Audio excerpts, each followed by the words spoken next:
नमस्कार.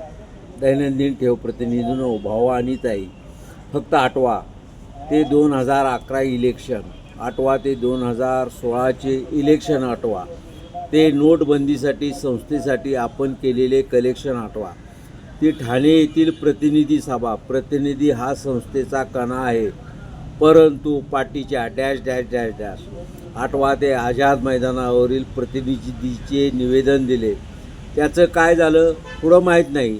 आठवा तो 2020 तो करोना महामारीचा, परत 2021 करोना महामारी प्रतिनिधीने संस्थेला कलेक्शन करून ही संस्था टिकवून ठेवली.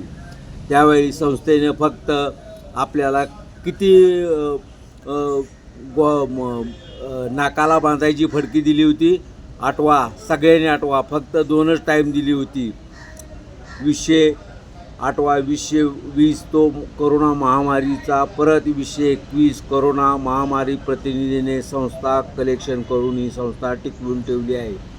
ते कलेक्शन करत असताना आपले काही प्रतिनिधी धारातीर्थ पडली.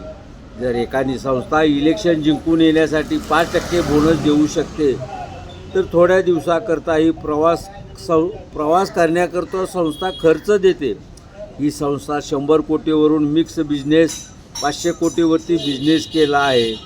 आठवा ते 2023चे ऐतिहासिक इलेक्शन आणि 25/26 युद्धजन्य परिस्थिती मार्केटमध्ये असताना प्रतिनिधीने होणारे कलेक्शन कमी झाल्याने असा हा अपघाती निर्णय आयुक्तांनी दिलेला आहे. 50 पैसे कमी करून वाढत्या महागाईमुळे प्रतिनिधीची हानी होणार नाही.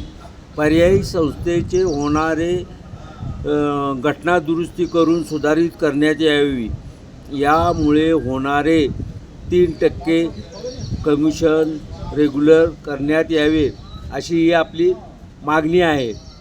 पण सांगायचं तात्पर्य एकच आहे की संस्थेनं वकील वगैरे दिलेले आहेत. संस्था आपल्यासाठी सुद्धा भांडत आहे. शिवकृपाचे सर्व डायरेक्टर बॉडीसुद्धा सपोर्ट करत आहे. सहकार आयुक्ताला भांडत आहेत की 8 आणे कमिशन जे कमी केलेलं आहे ते 3% आम्हाला पूर्ववत करून देण्यात यावं. परंतु एक लक्षात ठेवा, असे सहकाराचे फतवे वरून येत असतात आणि मला एवढं सहकारातलं ज्ञान नाही, पण एक जुजबी ज्ञानानं सांगतो. आपण जर ठराव करून पारित करून जर त्यांना सांगितलं की आम्ही 3%च देणार आहोत, आम्ही आमचा ठराव तुम्हाला देत आहे आणि तो तुम्ही पास करून घ्यावा सहकार आयुक्तानं. ज्या टायमाला ज्ञानदीप पतसंस्थेने सुद्धा वाढीव डिव्हिडंड द्यायचा होता, त्या टायमाला सुद्धा असे ठराव करून वरती पाठवले ते सहकार आयुक्ताला आणि त्यांनी वाढीव डिव्हिडंड 15%च्या वरला दिलेला आहे. हे लक्षात घ्यावं तज्ज्ञ संचालकानं.